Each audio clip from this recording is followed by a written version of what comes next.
Let's start with part one. Can I know something about yourself? Oh, sure. My name is Farhan Qureshi, and I'm born and brought up in Hyderabad, which is a city located in the southern part of India. And I've completed my master's in business administration from Osmania University in the year 2005.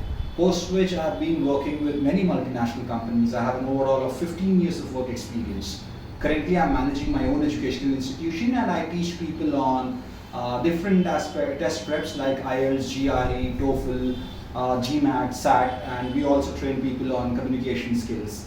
And during my free time, I like to read books and travel to different places. That's pretty much about me. Thank you. Excellent. How did your parents choose your name? Oh well, that's a long story because I heard that my grandfather wanted to have a different name. He actually chose a different name for me, but my father was very particular about this name, Farhan. This name is actually originated from an Arabic word, and he always wanted this name to be there, and I should be called by this name. So apparently, I ended up having two names. One which is Farhan, which is on my certificates, academics, and everywhere, and the other is Sharjeel. So I eventually had two names, but the official one is Farhan. Does your name have any special meaning? It does. I'm actually proud of the name that I own. My name means happiness, a person who spreads happiness and joy around. That's what it actually means. Very nice. Is your name common or unusual in your country? Well, I wouldn't say it is a common name, but then I would say it is a popular name because Farhan is now in trend. There are many celebrities who actually have this name, and I personally find that people who has this name are very creative by nature. So there are many celebrities. In fact, one of the most a renowned celebrity, an actor, director, music director, and a very multi-talented person by name Farhan Akhtar, who is followed by a lot of millions of people in India. And yeah, so we share the same name. Okay. If you could change your name, would you? Why? Why not? I would definitely not change my name. I'm really proud of that, as I said, and I believe it's a very sweet name. It sounds good, and the meaning of this name is amazing, which means happiness. So I don't think so. I have any one reason to change my name, so I would never change that. That's nice. I think we are done with part one. I'll be handing over a topic known as cue card. You will have 1 minute to prepare and 2 minutes to speak. Certainly. There you go. Thank you.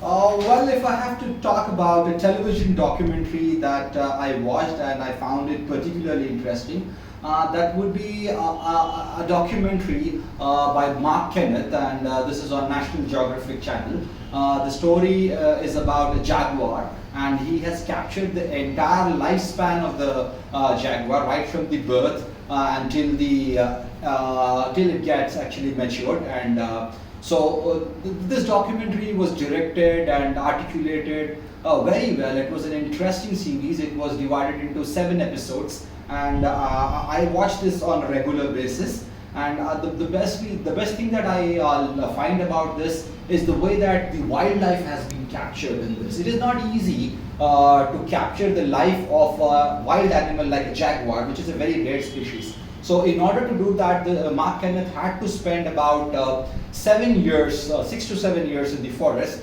and he had to capture those special moments. So I really loved that particular documentary, and it is a kind of it is also my hobby in order to find out more about, do research more about the wildlife.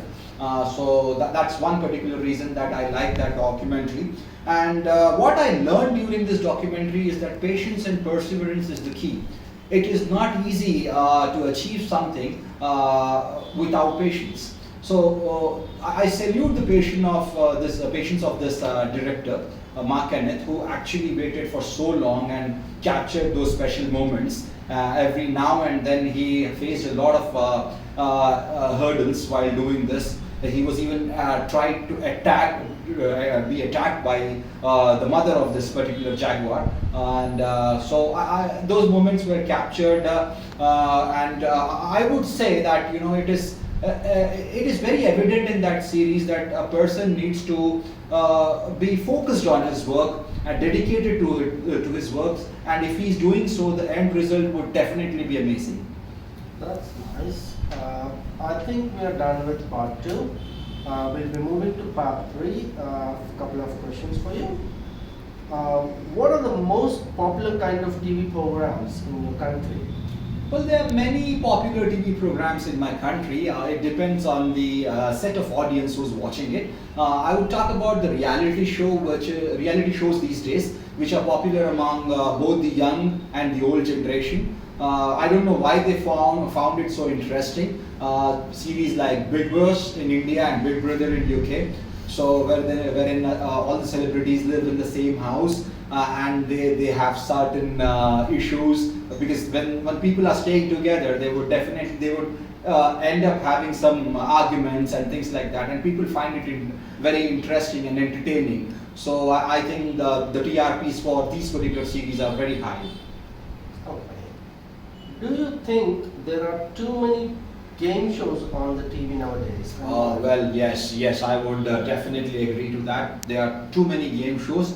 I don't know why, but these game shows you find this on every other channel, wherein in every not just in the regional channels, but also when you go and watch international channels, there are many game shows. In fact, there are channels dedicated to game shows these days.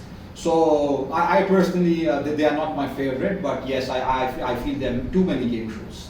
Okay. Do you think TV is the main way for people to get the news in your country? What other ways are there? Well, if you would have asked me this question a decade ago, I would have agreed to that, and I would have said yes, TV is the main source of getting news, but not anymore, because people get their news through tabloids, they get it through social media, websites, and all the breaking news are eventually available on sites like Facebook and Instagram, even before they are telecasted on the mainstream news channels. Though the authentication is still a question, but I think TV is no more the main source of getting news these days. It is the web world that has actually taken over social media websites and things like that. Excellent. What type of products are advertised most often on TV?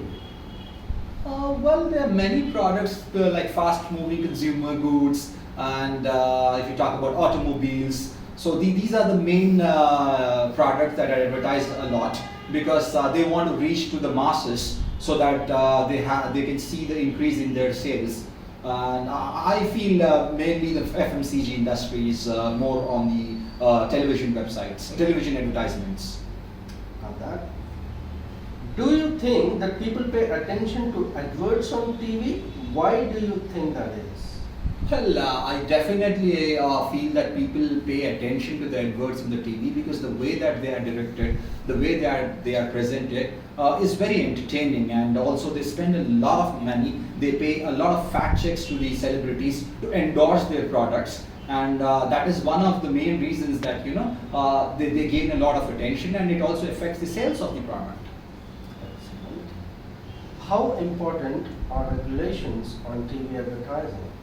Regulations are important on everything, even on the television advertisements, because see, for example, in a country like India, wherein you have a lot of all variety of advertisement available, but there are a certain set of crowd for whom it is not advisable. So there is an advisory board, there is a regulation board which has instructed that certain advertisement which are related to adult content should actually be advertised only post 9 or 10 p.m. in the night. So that is a good idea, it should be encouraged, and I feel regulations are always encouraging. Excellent. Farhan, I think that's all for today. We are done with our speaking test, and good luck. Thank you so much. Thank you.